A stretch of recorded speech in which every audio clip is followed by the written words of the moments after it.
Fairfax County Department of Transportation wants viewers to know that the Saratoga Park and Ride is open for business. We have plenty of spots here, and pretty much anywhere you want to go in the county can be served out of this lot.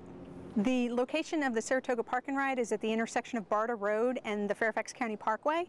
A little ways down the road is a great entrance onto Interstate 95, so people can come up 95, stop here, drop a car off, pick up a carpool, or pick up a couple of the different bus routes into different areas of the county. Route 333 serves the Fort Belvoir North area, so it hits Saratoga Park and Ride. It also goes up to the Franconia Springfield Metro Station. The fare on it is a base fare, which is $1.60 smart trip and $1.80 cash. The 394 is a route that goes between Saratoga Park and Ride, makes a quick stop off at Backlick North, and goes right up to the Pentagon.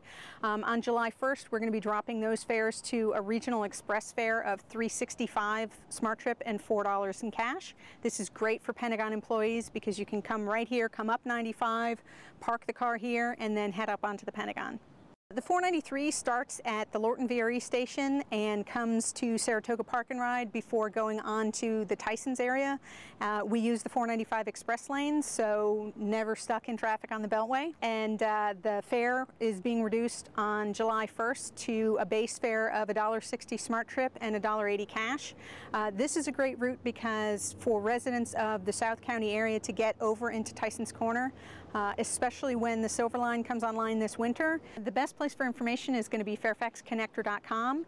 You can go there, you can check out the routes for 333, 394, and 493, and you can also, by clicking on the Park and Ride section, see imagery of where this lot is, what routes serve it, and essentially how to get here and get back out.